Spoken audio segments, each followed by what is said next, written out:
여러분 혹시 이런 생각 해본 적 있으신가요? 고교 ERA 1점대 초반 투수가 왜 이렇게 조용하지? 그것도 ERA 1.8. 숫자만 놓고 보면 웬만한 전국구 에이스급 성적입니다. 그런데 이 선수가 9라운드에서 지명됐다면 자연스럽게 물음표가 따라붙을 수밖에 없죠.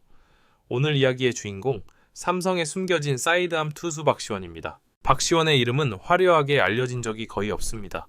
신인 드래프트 당시에도 큰 주목을 받지 못했고 팬들 사이에서도 그런 선수가 있었어? 라는 반응이 더 익숙한 이름이죠.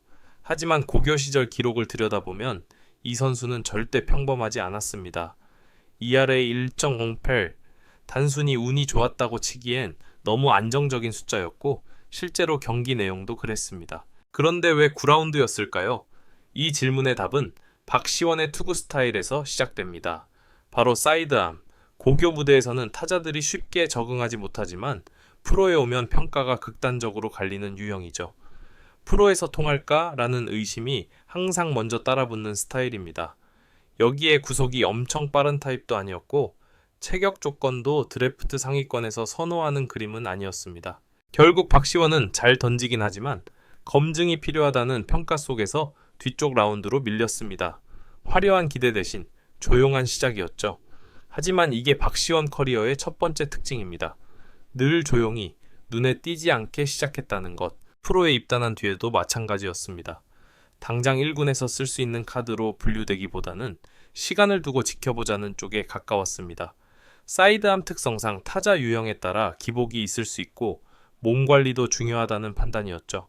그래서 박시원은 빠르게 올라오기보다는 차근차근 단계를 밟는 루트를 타게 됩니다. 그런데 이 차근차근이라는 과정이 생각보다 험난했습니다.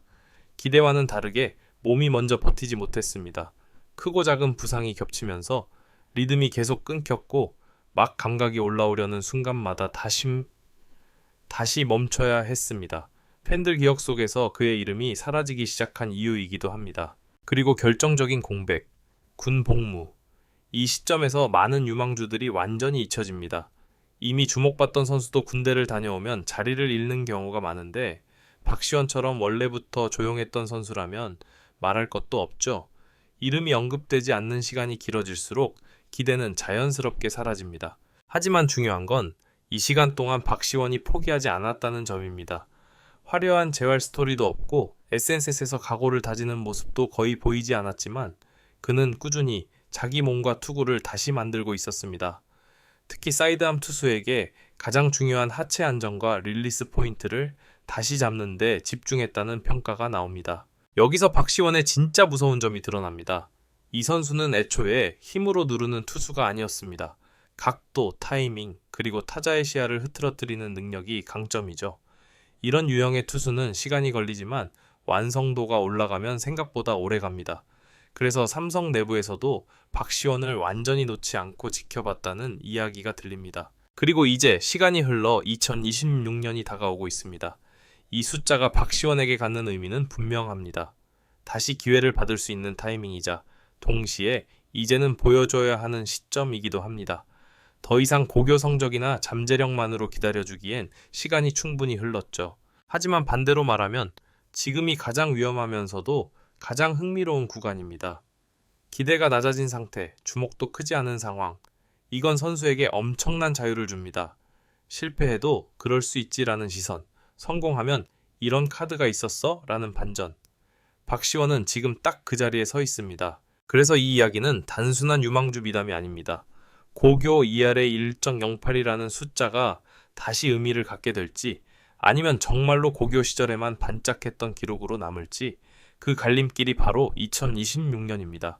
과연 박시원은 왜 그토록 낮은 평가를 받았고 그 평가를 뒤집을 수 있는 무기를 지금도 가지고 있을까요? 그리고 삼성은 이 조용한 사이드암을 어떤 그림으로 그리고 있을까요? 2부에서는 박시원의 사이드암 스타일이 프로에서 어떻게 평가받아 왔는지 그리고 부상과 군 복무 이후 그 투구가 어떻게 달라졌는지를 더 깊게 파보겠습니다. 먼저 사이드암이라는 투구 유형부터 짚고 가야 합니다. 사이드암은 늘 애매한 위치에 있습니다. 잘 던지면 타자들이 너무 불편해한다는 평가를 받고 조금만 흔들리면 프로에서는 한계가 있다는 말이 바로 따라붙죠. 특히 고교 무대에서 압도적인 성적을 낸 사이드암 투수들은 프로에서 더 엄격한 잣대를 받는 경우가 많습니다. 이유는 간단합니다. 지금 성적이 실력인지 각도의 효과인지를 구분하기 어렵기 때문입니다. 박시원도 이 프레임에서 자유롭지 못했습니다. ERA 1.08이라는 숫자 뒤에는 늘 이런 질문이 따라붙었죠. 프로 타자들 상대로도 이 각도가 통할까? 그래서 삼성은 그를 빠르게 1군으로 끌어올리기보다는 충분한 검증과 적응의 시간을 주는 쪽을 선택했습니다. 사이드암은 한번 타자들이 익숙해지면 그 다음 대처가 굉장히 중요하니까요. 문제는 이 검증의 시간이 순탄하지 않았다는 점입니다. 박시원은 프로에 들어와서 몸이 완전히 만들어지기도 전에 여러 차례 잔부상을 겪었습니다. 사이드암 특성상 어깨와 옆구리, 허리에 부담이 많이 가는 편인데 이 부분에서 리듬이 자주 끊겼죠. 막 투구 감각이 올라오면 다시 재활, 다시 시작의 반복이었습니다. 이 과정에서 박시원의 투구 스타일도 흔들렸습니다. 각도를 살리려다 제구가 흔들리고 제구를 잡으려다 공이 밋밋해지는 장면들이 보이기 시작했죠. 사이드암 투수에게 가장 위험한 상태입니다. 자기 장점을 살리지 못하면서도 그렇다고 다른 무기도 확실하지 않은 중간 지점에 머무르게 되니까요. 그리고 군 복무라는 또 하나의 공백이 찾아옵니다. 많은 선수들이 군 복무를 흐름이 끊기는 시간으로 표현하지만 박시원에게는 이 시간이 오히려 투구를 다시 설계할 수 있는 계기가 됐다는 평가가 나옵니다. 당장의 성적 압박에서 벗어나면서 그는 예전처럼 무조건 각도에만 의존하는 방식에서 조금씩 벗어나기 시작했습니다. 특히 눈에 띄는 변화는 하체 사용과 릴리스 안정감입니다. 예전에는 팔 각도에 모든 걸 걸었다면 지금은 하체에서 힘을 만들어 팔로 전달하는 구조를 더 의식하고 있다는 이야기입니다. 이건 사이드암 투수에게 굉장히 중요한 변화입니다. 하체가 버텨줘야 팔 각도가 흔들리지 않고 그래야 시즌을 버틸 수 있으니까요. 또 하나 흥미로운 부분은 박시원이 예전보다 훨씬 차분해졌다는 평가입니다. 고교 시절에는 공격적으로 승부하는 스타일이었다면 이제는 타자의 반응을 보고 공을 던지는 타입으로 바뀌고 있다는 거죠. 사이드암 투수에게 이건 굉장히 큰 장점입니다. 각도는 기본으로 깔고 완급과 코스를 섞을 수 있느냐가 프로에서의 수명을 결정하기 때문입니다. 물론 아직 이 변화가 실전에서 완전히 증명된 단계는 아닙니다. 오랜 공배의 이후라 다시 리그 타자들을 상대로 어떤 결과를 낼지는 지켜봐야 합니다. 하지만 내부에서는 예전보다 훨씬 계산된 투수가 됐다는 이야기가 나옵니다.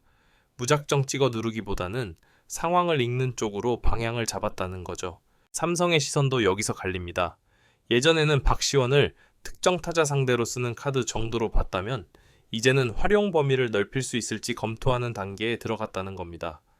불펜 한 이닝 요원이 아니라 상황에 따라 여러 이닝을 맡길 수 있는지까지 보는 단계라는 거죠. 이제 자연스럽게 시선은 2026년으로 향합니다. 박시원에게 2026 시즌은 단순한 복귀 시즌이 아닙니다. 사이드암 박시원이 프로에서 통하느냐 아니면 한계에 부딪히느냐를 가르는 시험대입니다. 고교 ERA 1.08이라는 숫자가 다시 소환될지 아니면 과거의 기록으로만 남을지 이제는 결과로 말해야 할 시간입니다. 그렇다면 마지막으로 남은 질문은 이것입니다. 박시원이 만약 이 변화를 실전에서 보여준다면 삼성 마운드에서 어떤 역할을 맡게 될까요? 그리고 이 조용한 사이드암은 정말로 숨겨진 괴물이 될 수 있을까요?